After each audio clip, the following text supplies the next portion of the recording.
بسم الله الرحمن الرحيم. الحمد لله نحمده ونستعينه ونستغفره ونعوذ بالله من شرور أنفسنا ومن سيئات أعمالنا. من يهده الله فلا مضل له ومن يضلله فلا هادي له، ونشهد أن لا إله إلا الله ونشهد أن محمدا عبده ورسوله. أما بعد، يا سادتي وزملائي، إني أريد أن ألقي أمامكم بهذه المناسبة السارة خطبة حول الدعوة الإسلامية ومقتضياتها، فأرجو منكم الاستماع بسكون ووقار.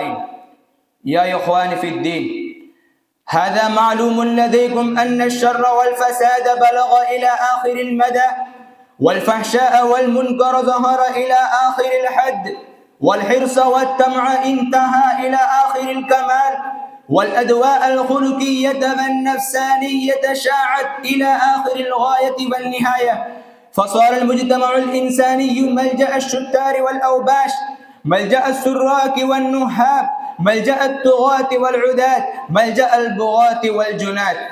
هذا في جانب، وفي جانب آخر أن الرياح الشديدة للأوهام والخرافات تجري فيه جريان النقمة، وتسود الطقوس والخزعبلات سوادا عظيما، وتعم البدع والمحدثات عموما بالغا، وتروج المنكرات والفحشاء رواجا واسعا، وتسري تحريفات الغالين وانتحال المبتلين سراية كبيرة، تنتفئ مسابيح الهدى وتشتعل معالم الدجى، ويتسع نطاق الإلحاد والانحراف، وتمتد حلقة الزيغ والضلال، فظهر الفساد في البر والبحر، وقلوبهم غلف وران على قلوبهم واتخذوا إلههم هواهم. يا إخواني، لماذا وقع هذا التغير الهائل؟ لماذا ظهر هذا الشر والفساد؟ لماذا عم هذا الزيغ والضلال؟ لماذا غلب هذا الكفر والعناد؟ فالجواب سهل، الجواب معلوم، الجواب واضح، الجواب ظاهر.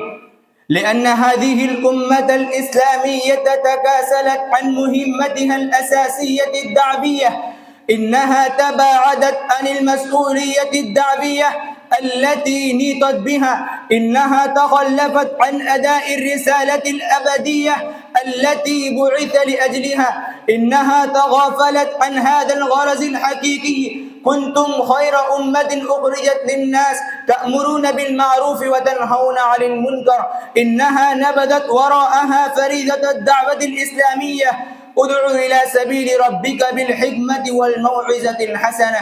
إنها تناست وصية الحق والصبر، وتواصوا بالحق وتواصوا بالصبر.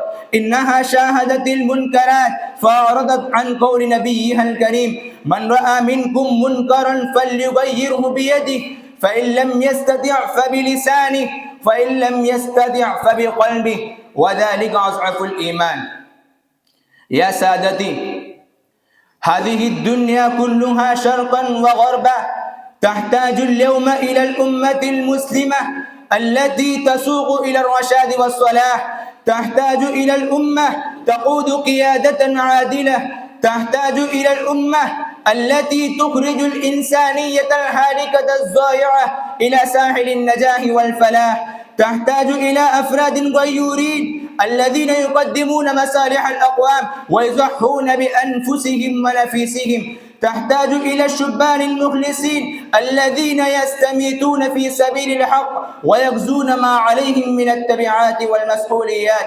فشهدوا نفوسكم للفريضة الدعوية التي نيطت بكم، ويوفق لكم النصر الأبلج، وإلا غير الله بكم إن لم تغيروا ما بأنفسكم. أكتفي بهذه الكلمات.